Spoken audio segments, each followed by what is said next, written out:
Bu gün o qədər dadlı, ləzzətli, xırt-xırt xaçapurilər hazırladım ki, istədim hazırlamışkən sizlərlə də bölüşüm. İnanın bir dəfə hazırlasanız hər zaman hazırlamaq istəyəcəksiniz.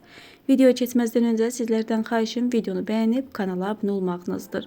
Xəmir hazırlayacağım qaba öncədən elədiyim 4 stəkan un əlavə etdim. Qeyd edim ki, istifadə etdiyim stəkan ölçüsü 200 ml-dir. 1 çay qaşığı duz, 1 çay qaşığı şəkər tozu və 1 çay qaşığı maya. Ərzaqların üzərinə 200 ml ilıqdan bir qədər isti su əlavə edirik. Öncə bir qədər qarışdırırıq. Alınan kütlənin üzərinə 1 xörək qaşığı xama əlavə edirəm. 1 ədəd yumurta və yenə də bir qədər qarışdırırıq. Bu əsnada 50 qram əritdiyim çörək yağını da əlavə etməliydim, lakin mən unutdum. Ən sonda əlavə edəcəyəm. Sizlər yenə xama yumurta əlavə etdikdə çörək yağını da əlavə edib xəmiri yoğura bilərsiniz. Xəmiri toparlamışdım, hazır idi və gördüm çörək yağını istifadə etməmişəm. Dərhal xəmirin üzərinə əlavə edib yoğurmağa başladım. Öncə bir qədər çətin görsənir, amma yoğurduqda görəcəksiniz çörək yağı rahatlıqla xəmirin canına keçir. Təxminən 2-3 dəqiqə daha yoğurdum. Beləliklə xəmir hazırdır. Masanın üzərinə alıb daha 1 dəqiqə yoğurdum. Yenidən qaba alaraq üzərinə paket salıb isti yerdə təxminən 1 saat müddətində mayalanmasını gözləyirəm. Xəmir isti yerdə 1 saat mayalandıqdan sonra hazırdır.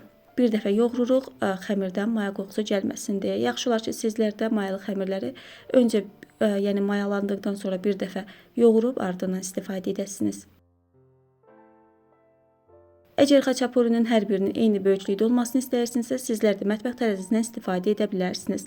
Xəmirin ümumi çəkisini öyrəndikdən sonra xəmiri hissələrə ayırıram və ümumilikdə 8 ədəd hər biri 100-103 qram olmaqla gündə hazırlayıram. Bütün gündələri eyni qaydada və eyni çəkdə hazırladıqdan sonra öncədən un səpdiyim qaba yerləşdirirəm. Otaq temperaturunda 10-15 dəqiqə müddətində daha mayalanmasını gözləyirik. Xəmir otaq temperaturunda yetər qədər mayalandıqdan sonra artıq xaçapurləri hazırlaya bilərik. İçlik olaraq mən bir növ pendirdən istifadə edirəm. Sizlər kəsmik, şor da əlavə edə bilərsiniz. Mən qeyd etdiyim kimi az duzlu bir növ pendirdən istifadə etdim. Masanın üzərinə bir qədər un əlavə edirik və kündənin birisini un üzərinə alıb, yenidən üzərinə azca un əlavə edib oxlovla yaymağa başlayırıq. Hədsiz gözəl bir xəmirdir, rahatlıqla açılır. Əgər hazırladığınız xaçapurinin xırt-xırt, dadlı, kövrək olmasını istəyirsinizsə, xəmir nə qədər açılır, o qədər açmağa davam edin. Xəmiri yetər qədər açdıqdan sonra üzərinə çörək yağı əlavə edib hər tərəfinə çatacaq şəkildə yağlayın. Və kənarlarda olan hissəni gördüyünüz qaydada qatladıqdan sonra yenə də üzərinə çörək yağı əlavə edib hər tərəfinə yağlayın. Yenə də kənarlardan qatlayırıq. İlk qatladığımız hissənin üzərinə yenə də bir qədər çörək yağı əlavə etdim. Digər tərəfi qatladıqdan sonra yağdan istifadə etməyə ehtiyac yoxdur. Hazırladıqdan sonra qaba yığırıq. Yaxşı olar ki, hər birini hazırladıqdan sonra üzərinə paket salın.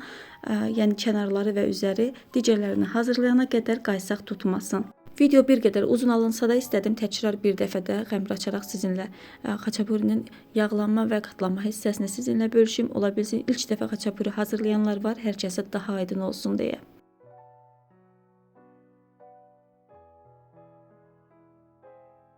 Xəmir aça bildiyimiz qədər incə açdıqdan sonra üzərinə digərində olduğu kimi çörək yağı əlavə edib hər tərəfinə yağla yağladıqdan sonra kənarlarda olan hissəni içəriyə doğru qatlayırıq. İstəsəniz bu qatın üzərindən də yağ əlavə edə bilərsiniz. Mən ehtiyac görmədim. Digər tərəfdə eyni qayda ilə qatladıqdan sonra üzərinə yağ əlavə edib hər tərəfinə çəkirik.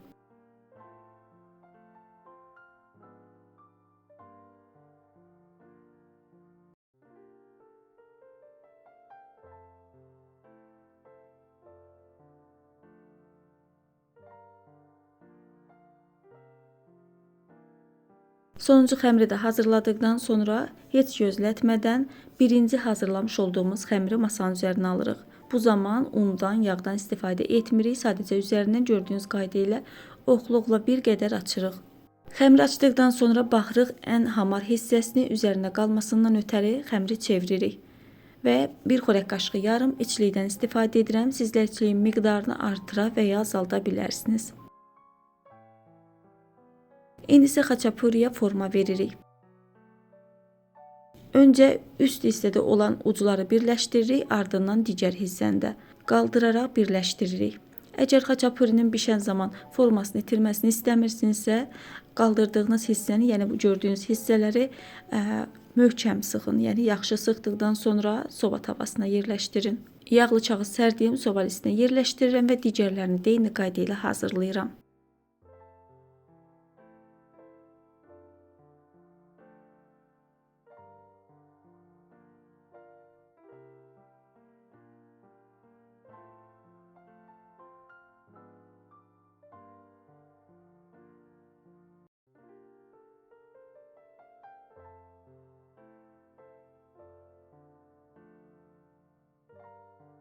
Üzərində istifadə etmək üçün 1 ədəd yumurta sarısının üzərinə 1 xörək qaşığı süd əlavə edib qarışdırıram. Və hər birinin üzərinə yumurta sarısından çəkirik. Sonda üzərinə küncüt əlavə edirəm. Siz qara çörək otundan da istifadə edə bilərsiniz. Öncədən isidilmiş sobada 170-180 dərəcə temperaturda bişiririk. Çalışın gürotda bişirməyin, içərisi xəmir qalmasın. Budur, artıq dadlı, ləzzətli, xırt-xırt xaçapurilər artıq hazırdır. Xaçapurini hazırladıqdan dərhal sonra, yəni isti-isti yeməyin də başqa bir yeri var. Sizlər də rahatlıqla hazırlayıb bu ləzzətin dadına mütləq baxmalısınız. Çoxsuna çətin görsənsə də inanın tez zamanda və rahatlıqla hazırlanır. Dəyərli izləyicilərim, belə gözəl reseptlərdən anında xəbərdar olmaq istəyirsinizsə, əgər kanala hələ də abunə deyilsinizsə, kanala abunə olub videonu bəyənməyi unutmayın. Bugünlük bu qədər. Hələlik.